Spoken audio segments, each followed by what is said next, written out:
রাফসান রাস্তার ধারে বাইক থামিয়ে তার বন্ধুদের সাথে আড্ডা দিচ্ছিল আর একের পর এক সিগারেটের টান দিচ্ছিল। হঠাৎ সে যখন ধোঁয়া ছাড়ার জন্য মুখ খুলতে যাবে, ঠিক তখনই তার নজর গেল সামনের রাস্তার দিকে।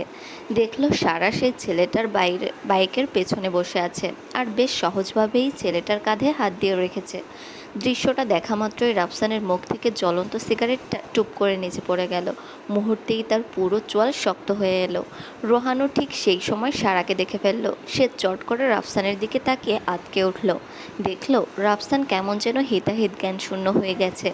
ওর চোখের মণি দুটো স্থির আর সারা শরীর রাগে রিরি করছে। ততক্ষণে সারাদের বাইকটা অনেক দূরে চলে গিয়েছে, কিন্তু রাফসানের পলকহীন দৃষ্টি তখনও সেই শূন্য রাস্তার দিকেই নিবন্ধ। পরিস্থিতি বুঝতে পেরে রোহান রাফসানের কাঁধে হাত দিয়ে কিছুটা তাচ্ছিল্যের সুরে বলল, কী রে শালা, তুই না বললি তুই জেলাস হোস না? তাহলে এখন এত জেলাস হচ্ছিস কেন? আর শোন, সারা যার সাথেই যাক না কেন, সারা তোর জীবন থেকে চলে গেলেই তো তোর শান্তি, তাই না? সারা চলে গেলেই তোর শান্তি, এই কথাটুকু রাফসানের বুকে বিষাক্ত তীরের মতো বিঁধল। মুহূর্তের মধ্যে রাফসান নিজের দুই হাত দিয়ে নিজের চুল টেনে ধরে পাগলের মতো করতে লাগলো। সে কিছুতেই মাথায় নিতে পারছে না কেন সে সারাকে অন্য কারো পাশে একদমই সহ্য করতে পারছে না। কেন সারাকে অন্য কোনো পুরুষের সাথে দেখলেই তার বুকের ভেতরটা এমন চিনচিন করে ব্যথা ফেটে যাচ্ছে। সে কি তবে সারাকে ভালোবেসে ফেললো? না, এটা অসম্ভব। কিন্তু নিজের ভেতর এই অস্থিরতাকে সে কী নাম দেবে? রাফসান দাঁতে দাঁত চেপে নিজের অজান্তেই বিড়বিড় করে বলল, I hate her, I just hate her. কিন্তু ওই ছেলেটার সাহস হয় কী করে আমার জিনিসে হাত দেওয়ার? রাফসান হুট করে এক ঝটকায় বাইকে উঠে বসলো। ওর চোখের সেই বিধ্বংসী রূপ দেখে বন্ধুরা কেউ আর কথা বলার সাহস পেল না। সে বাইক স্টার্ট দিয়ে ঝড়ের বেগে ধুলো উড়িয়ে সারাদের বাইকের পেছনে এলো। আকাশ সোজা সারাদের বাসার সামনে এসে বাইক থামালো। সারা বাইক থেকে নেমে আকাশের দিকে তাকিয়ে কৃতজ্ঞতা প্রকাশ করে বলল, ধন্যবাদ ভাইয়া। আকাশ হাসি মুখে বলল, আরে ধন্যবাদ দেওয়ার কিছু নেই সারা, ইটস মাই প্লেজার। সারার কথা না বাড়িয়ে সোজা বাড়ির ভেতরে চলে এলো। তখন রায়ান চৌধুরী কলেজ থেকে ফিরে ফ্রেশ হয়ে ড্রয়িং রুমে বসেছিল। সারা তাকে দেখে বরাবরের মতোই নম্রভাবে সালাম দিল, আসসালামু আলাইকুম আব্বু। ওয়ালাইকুম আসসালাম। আসতে কোনো সমস্যা হয়নি তো মা? আর রাফসান কোথায়? সারা মাথা নিচু করে কিছুটা দ্বিধা নিয়ে বলল, আব্বু ভাইয়ার সাথে আসিনি, আমাকে কলেজের একটা বড় ভাই নামিয়ে দিয়ে গেল। রায়ান চৌধুরী ভুরু কুঁচকে তাকালেন, কোন বড় ভাই? তোমার কলেজেই পড়ে, আকাশ ভাইয়া। নামটা শুনে রায়ান চৌধুরী কিছুক্ষণ গভীর কিছু একটা ভাবলেন। আকাশকে হয়তো তিনি চেনেন। তারপর গভীর ভাব কাটিয়ে হেসে বললেন, আচ্ছা ঠিক আছে, তবে আজকে তোর জন্য একটা সারপ্রাইজ এনেছি। সারা কৌতূহলী হয়ে জিজ্ঞেস করল, কি আব্বু? আগে চোখটা বন্ধ কর। সারা সাথে সাথে বাধ্য মেয়ের মতো চোখ বন্ধ করলো। রায়ান চৌধুরী ব্যাগ থেকে একটা ছোট্ট প্যাকেট বের করে সারার ঠিক সামনে ধরলেন। তারপর আদুরে গলায় বললেন, এইটা তোর জন্য মা, এবার চোখ খোল। সারা চোখ খুলল, আর চোখ খুলতেই সামনের জিনিসটার দিকে তাকিয়ে ওর চোখ তো চড়ক গাছ। রায়ান চৌধুরীর হাতে লেটেস্ট মডেলের একটা আইফোনের বক্স। সারা প্রবল বিস্ময়ে তোতলাতে তোতলাতে বলল, ফোন? কিন্তু আব্বু, ফোন তো আমার। বাকিটুকু বলার আগে রায়ান চৌধুরী ওকে থামিয়ে দিয়ে বললেন, জানি কি বলবি, কিন্তু আমি নিজেই এটা নিয়ে এসেছি। দেখ সারা, আমাকে কাজের প্রয়োজনে অনেক সময় দূরে চলে যেতে হয়। আবার রাফসানের সাথেও তোর সম্পর্ক এখন পর্যন্ত স্বাভাবিক না।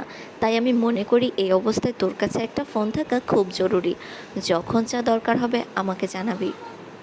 সারা আর কোনো আপত্তি করল না। সে খুব খুশি মনে ফোনটা হাতে নিল। সারা নিজের রুমে এসে ফোনটা বিছানায় রেখে ব্যাগটা নামালো। এরপর স্কুল ইউনিফর্মের বেল্ট আর ক্রস বেল্ট আগলা করে কেবল গুছিয়ে রাখতে যাবে। ঠিক তখনই রাফসান সজোরে লাথি মেরে সারার দরজায় আঘাত করলো। সারা কিছু বুঝে ওঠার আগেই রাফসান এক ঝটকায় ওর সামনে এসে ওকে দেয়ালের সাথে আছড়ে ফেললো। দেয়ালের সাথে পিঠে সজোরে ধাক্কায় সারা ব্যথায় কোকিয়ে উঠল। রাফসান এক হাত দিয়ে সারার দুই গাল এমন জান্তব্য আক্রোশে টিপে ধরল যে সারার ঠোঁট দুটো বীভৎসভাবে উল্টে গেল। রাফসান ওর কানের কাছে মুখ এনে বিষাক্ত গলায় ফিসফিস করে বলল, হাউ ডিয়ার ইউ! তোর সাহস দেখে তো আমার কলিজা শুকিয়ে যাচ্ছে রে সারা। ভাতার ঘরে থাকতে থাকতেই তুই আরেক লাঙের সাথে ফুষ্টি নষ্টি করিস। লজ্জা শরম কি ধুয়ে খেয়েছিস? রাফসানের হুটহাট আক্রমণ আর তার মুখে এমন নোংরা কথা শুনে সারার পিত্তি চলে গেল। সে যন্ত্রণায় কুঁকড়ে গিয়েও কোনো মতে অস্পষ্ট স্বরে বলল, কি বলছেন আপনি এসব আবোল তাবোল? মুখ সামলে কথা বলুন। রাফসান এবার যেন আরও পাগল হয়ে গেল। সারার গালের উপর ওর আঙুলের চাপ আরও বাড়ল। সে লাল চোখের বিষ ঝরিয়ে গর্জে উঠে বলল, আমি কি বলছি তুই জানিস না? আমি যখন বাইকে উঠতে বললাম তখন তো সতী সাজে উঠলি না, অথচ ঠিকই তোর ওই নাগরটার বাইকে উঠে ঘষে ঘষে বাড়িতে আসলি কেন রে? ওই চ্যাংড়া ছোকরাকে আমার চেয়েও বড় ভাতার তোর। ওর কাঁধে হাত রেখে খুব গরম লাগছিল শরীরে, তাই না? রাফসানের মুখ থেকে এমন অসভ্য আর জঘন্য অপবাদ শুনে সারার চোখ ফেটে নোনা জল গড়িয়ে পড়ল। অপমানে আর ঘেন্নায় ওর পুরো শরীর রি করে কাঁপছে। রাফসান তখন হিতাহিত জ্ঞান হারিয়ে ফেলেছে। ওর মাথায় শুধু ঘুরছে আকাশ কিভাবে সারার গায়ের উপর ঢলে পড়েছিল, আর সারা কিভাবে ওকে ধরে বাইকে বসেছিল। সে সারাকে দেয়ালের সাথে আরও জোরে পিষে ধরে দাঁতে দাঁত চেপে বলল, জবাব দিচ্ছিস না কেন রে কুত্তার বাচ্চা? ওই ছোকরাকে কি খুব পছন্দ হয়েছে তোর? কতটুকু গভীরে গেছে তোদের সম্পর্ক যে মাঝ রাস্তায় আমাকে বাদ দিয়ে তার লাঙের ওপর চড়লি?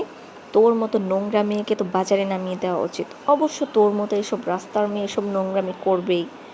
রাফসানের মুখ থেকে ওই বীভৎস অপবাদ শোনা মাত্র সারার মনে হলো কেউ ওর কলিজায় বিষাক্ত কোনো তপ্ত শলাকা ঢুকিয়ে দিয়েছে। ওর নিজের নারীত্বের ওপর এমন কদর্য আঘাত সে আর সইতে পারল না।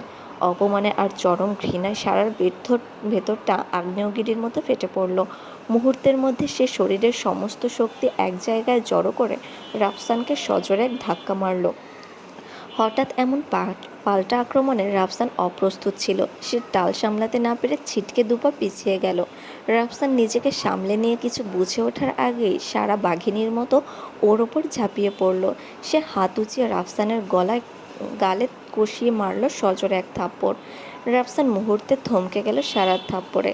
সারা যে তার গায়ে হাত তোলার মতো সাহস দেখাবে এটা রাফসান কল্পনাও করতে পারেনি। থাপ্পড়ের চোটে ওর গালটা যেমন জ্বলছে, তার চেয়ে বেশি জ্বলছে ওর অহংকার। সারার আগে ফুঁসতে ফুঁসতে নোনা ধরা চোখে রাফসানের দিকে সরাসরি তাকিয়ে চিৎকার করে বলল, অনেক বলেছেন আপনি। ছোটবেলা থেকে আপনি আমাকে যেভাবে ইচ্ছে অপমান করেছেন, মারধর করেছেন। আমি কোনোদিন প্রতিবাদ করিনি, সব মুখ বুজে সহ্য করেছি। কিন্তু আজ আপনি আমার নারীত্ব নিয়ে কথা বলেছেন। আমি আগে ভাবতাম আপনি শুধু একজন রাগী মানুষ বা হিটলার, কিন্তু না, আজ বুঝলাম আপনি তার চেয়েও বেশি নীচ। আপনি একটা নীচ মানসিকতার কাপুরুষ। সারার প্রতিটি শব্দ রাফসানের কানে তপ্ত সীসার মতো বিঁধল। রাফসান রাগে একদম হেতাহিত জ্ঞান হারিয়ে ফেলল। ওর ভিতরের জানোয়ারটা আবার মাথাচাড়া দিয়ে উঠল। সেও সজোরে সারার গায়ে হাত তুলতে গেল।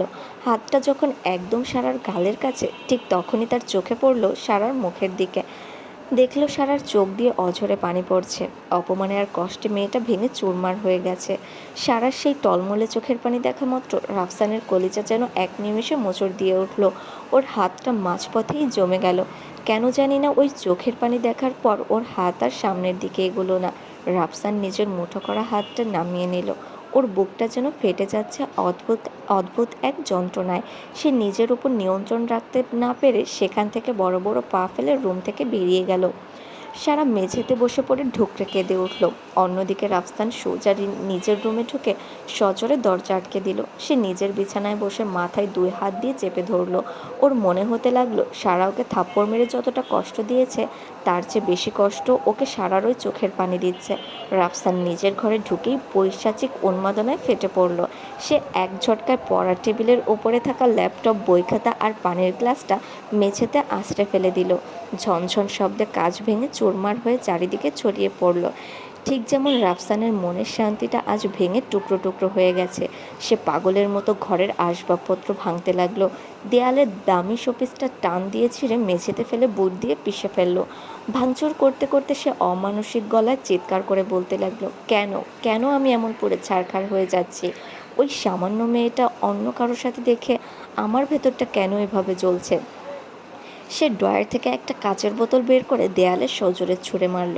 কাচের টুকরো ছিটকে এসে ওর কপালে লেগে কেটে গেল, কিন্তু সেদিকে ওর কোনো ভ্রূক্ষেপ নেই। কপাল বেয়ে রক্ত গড়িয়ে পড়ছে আর ও উন্মাদের মতো হাসছে। সে দাঁতে দাঁত চেপে বিড়বিড় করে বলল, সারাকে হয় আমার, ও তো জাস্ট একটা পথের কোরানি, একটা রাস্তার মেয়ে। আমার আব্বুর দয়ায় এ বাড়িতে জায়গা পেয়েছে। এই সামান্য রাস্তার মেয়ের জন্য আজ এই রাফসান চৌধুরীর কলিজা পড়ছে, হায়! রাফসান আয়নার সামনে গিয়ে দাঁড়ালো। আয়নায় নিজের রক্তাক্ত কপাল আর লাল টকটকে চোখ দুটো দেখে ও নিজের প্রতিচ্ছবিকেই ঘৃণা করতে লাগলো। ও আবার চিৎকার করে পাগল হয়ে বলতে লাগলো, না, এটা হতে পারে না। আমি ওকে ভালোবাসি না। আমি শুধু ওকে ঘৃণা করি। কিন্তু ওই জানোয়ারের বাচ্চাটা ওকে টাচ করলো কিভাবে? কেন সারা ওর কাঁধে হাত রাখলো? কেন আমার ব্যাগে উঠলো না? কেন এই দহনটা আমাকে পোড়াচ্ছে? রাগে আর যন্ত্রণায় রাফসান সজোরে নিজের হাত দিয়ে আয়নায় ঘুষি মারল। মুহূর্তে আয়নাটা মাকড়সার জালের মতো ফেটে গেল আর রাফসানের হাত থেকে তাজা রক্ত ঝরতে শুরু করলো। সে মেঝেতে বসে পড়ে নিজের রক্তমাখা হাতের দিকে তাকিয়ে রইল। ওর মনে হচ্ছে এই রক্তক্ষরণের চেয়েও বেশি রক্তক্ষরণ ওর ভেতরে হচ্ছে, যা কেউ দেখতে পাচ্ছে না। বেশ কিছুক্ষণ বসে থাকার পর রাফসানের মাথায় হঠাৎ তার স্কলারশিপের কথা মনে পড়ল। মাস দুয়েক আগেই সে দেশের বাইরে উচ্চশিক্ষার জন্য একটা বড় স্কলারশিপ পেয়েছিল, কিন্তু দেশ, বন্ধুবান্ধব আর আইসে জীবন ছেড়ে যাওয়ার বিন্দুমাত্র ইচ্ছে ছিল না বলে সে সেটা একরকম ধামাচাপায় দিয়ে দিয়েছিল। কিন্তু আজ এই মুহূর্তে তীব্র দহন থেকে বাঁচতে তার মাথায় দেশ ছাড়ার চিন্তাটা বিদ্যুতের মতো খেলে গেল। রাফসান পাগলের মতো পায়চারি করতে করতে বিড়বিড় করে বলতে লাগলো, না না, আমি এই আগুনে আর পুড়তে পারবো না। ওই কালনাগিনী নিশ্চয়ই আমাকে কোনো মন্ত্র দিয়ে বশ করে তার মুঠোয় নিতে চাইছে। না হলে কেন আমি তাকে অন্য কারো পাশে দেখলে সহ্য করতে পারছি না? কেন আমার কলিজা এভাবে পুড়ে ছারখার হয়ে যাচ্ছে? সে নিজের রক্তাক্ত হাতের তালু দিয়ে নিজের কপাল চেপে ধরলো। ওর মনে হচ্ছে সারা ওর জন্য একটা মরণ ফাঁদ। সে আরও উন্মাদের মতো বলতে লাগলো, পারবো না আমি। আমাকে যেভাবেই হোক এই কালনাগিনীর মায়া থেকে অনেক দূরে চলে যেতে হবে। চোখের আড়াল হলেই মনের আড়াল। আমাকে এই দেশ ছাড়তেই হবে। রাফসান আর এক মুহূর্ত দেরি করলো না। সে আলমারি খুলে তার বড় ট্রাভেল ব্যাগটা হিড়হিড় করে টেনে বের করলো। ওর হাত দিয়ে তখনও টপটপ করে রক্ত ঝরছে।